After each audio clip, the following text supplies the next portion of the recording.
Yo, good morning guys. How we doing? I look rough as usual. It is Friday. We're just watching some of my favourite YouTubers to watch right now, Russell Ahi. And yeah, just had my first meal. Gonna chill here for a second and then we got training. So I've yet to release my Arnold Classic video as I'm filming this, which is frustrating, but I'm glad it came out because I filmed most of it in 4K. I had no business doing that, like 60 frames, so it's just took so long to render. I had audio problems, nearly lost the clips like 4 times, maybe 5 times. I had to restart editing the video like more times than that, so we finally got it done. I'm just happy to get the footage out there, and you know, so people can see, because they didn't live stream the show, so a lot of people didn't actually can see pictures, but you know, pictures and videos aren't the same. I got a new delivery from Elliot and Dolphin Fitness drop as well, so I wanted to show you guys some of that. I just wanted to like give my honest thoughts and like reflection and where I'm at, you know, like how I've been doing and like I guess what my goals are for the next year. So yeah, I'm gonna catch you guys at the gym. I'm not gonna film much of the workout today because, you know, I got tomorrow, I got other things that I want to show you guys and I don't want to make the video too long. So yeah, I'm gonna get up now. Got shoulders and arms today. I'm on a new workout split now, which I'll probably cover in another video, but yeah, I will catch you guys at the gym. Okay guys, just making up my pre-workout right now. Just had the pre-workout meal. Obviously using my sponsor. I've only got a different flavour this time, but it looks like blue raspberry or something like that. But yeah, so this is the high stim pre. I've been taking a break from pre-workouts. You take 2 scoops of this.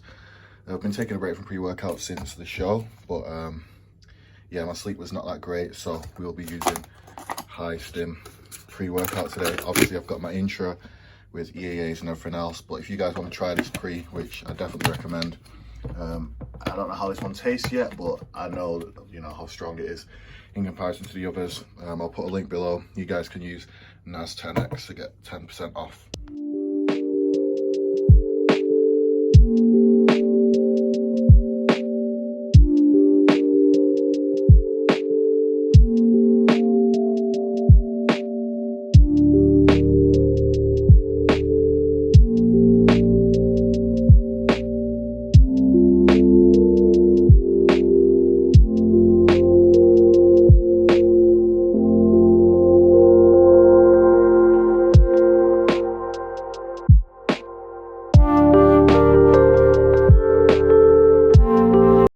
So hopefully you can hear me. You probably noticed that I'm doing my reps a lot slower than I was. This is just something that my coach has given me to do. It's not eccentric training. Eccentric training is when the weight is too heavy for you to get up by yourself. Pause on that entire sentence, but the weight is too heavy for you to lift yourself, so you have a spotter to help you get it up. Jesus Christ. You have a spotter to help you, and then you control the weight down, and it's, you know, like 125% of your max or 110% of your max that you can do on that exercise. So this is just weights that I can do by myself, clearly, and I'm just focusing on controlling the eccentric. My form was never too bad. Like, I'm not one of those people that cheat reps anything, but my reps could have been slower, could have been cleaner. My coach is very technical, he's very meticulous about everything, which is, I guess, you know, what I need for my goal. So yeah, moving forward, this is how I'm going to be training for the foreseeable future. My exercises have changed a little bit. Like, I'm doing more, you know, specific exercises like dead stop incline presses, you know, lying lateral raises with the cables, but my rep ranges haven't really changed. So I'm still doing a heavy set, you know, somewhere in the 6 to 10 range, and then a set of like 20 to 25 or 15 to 20, and then doing maybe an intensifier like a drop set or a superset or something, or like isometric holds, that kind of thing. So yeah, I'm gonna carry on with this workout and I'll catch you guys when I'm back.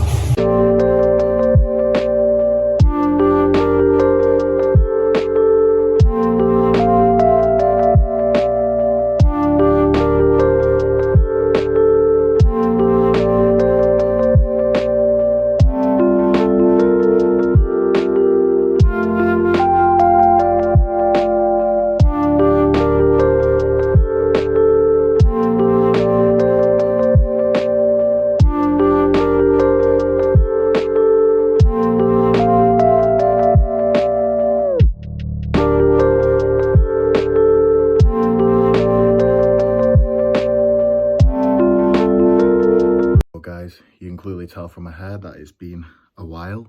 It's been about 3 weeks since the last part of the video. I just had loads of stuff to do after this, but I just wanted to show you guys the clothing because I was patient and I waited. Got the joggers on right now. These are fucking crazy. Obviously the logo's upside down.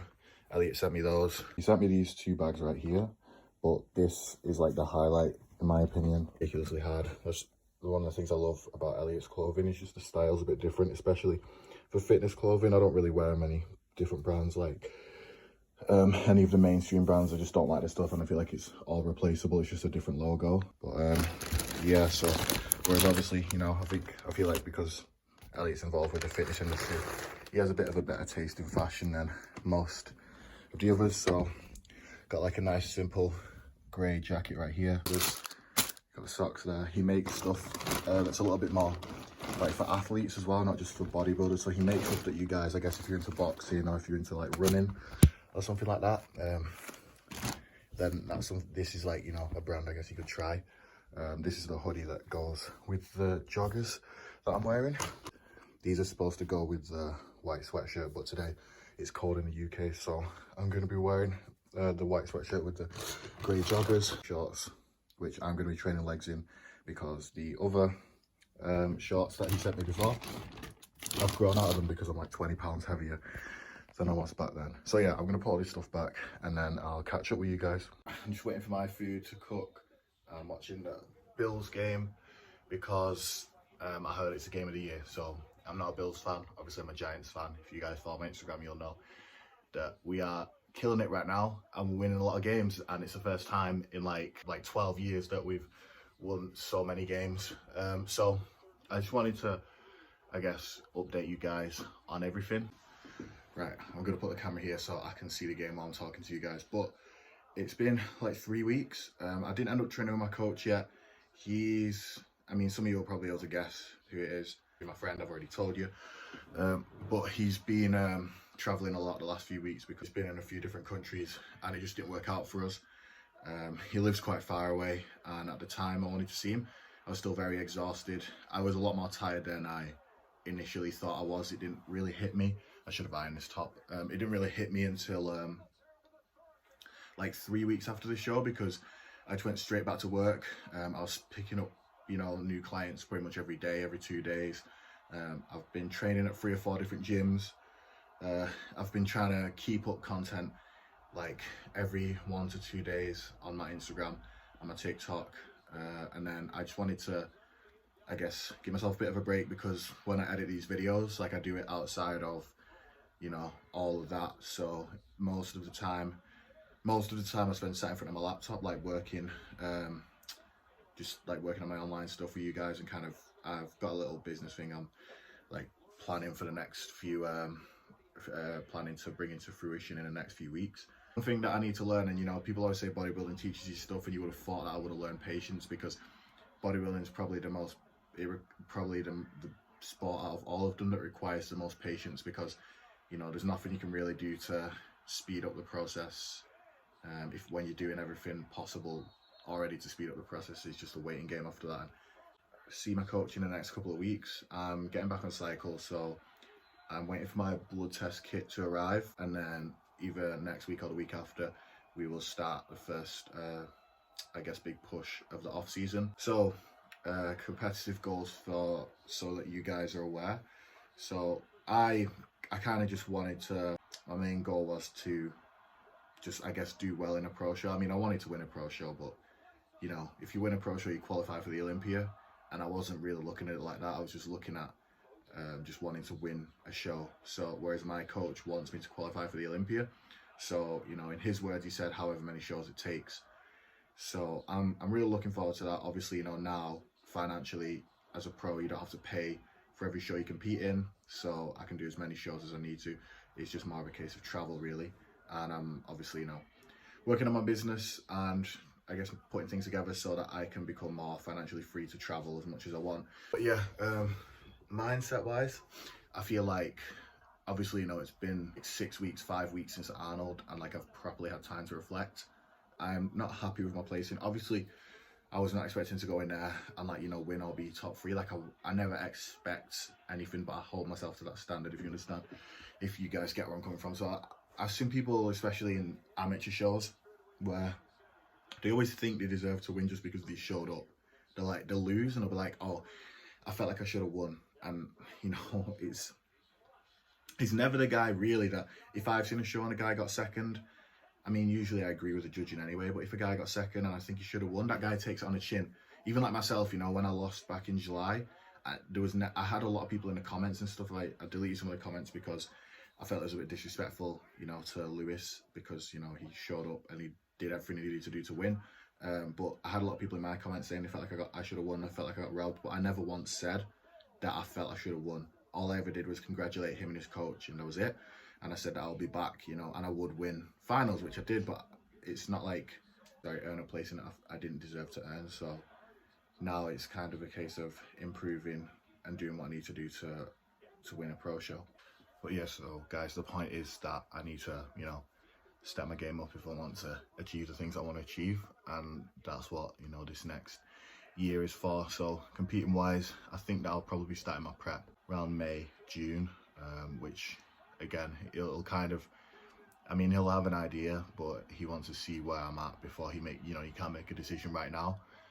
I'm literally cruising at almost my heaviest weight in the last off season. I'm around 237 to 238, and you know, my last off season, the heaviest I got to was 240. So my weight cap as well is 230. So I have a lot of room to grow, and I felt like I didn't really get into the condition that I could have got into, just being sick, because it lasted a long time. And then obviously, you know, the fatigue my body accumulated just by trying to make weight, really struggling to make weight twice. So now I feel like if everything went, you know, how it would go in an ideal prep, then I probably would have been in better shape. So that's my main personal goal for the next show, is just to come in, like, obviously, you know, everyone always wants to come in better shape, but I feel like when I did finals, that was probably my best look conditioning wise. That was the best shape I've ever been in out of all the shows I've done, and I want something that, you know, is even better than that, because it's classic, and you know, the main thing you can do is be as shredded as possible. So pre-workout meal anyway, right now we got rice, chicken and veg. Let me just open this lid. So yeah, I'm gonna eat this, and then I'm gonna be training at Thrive today.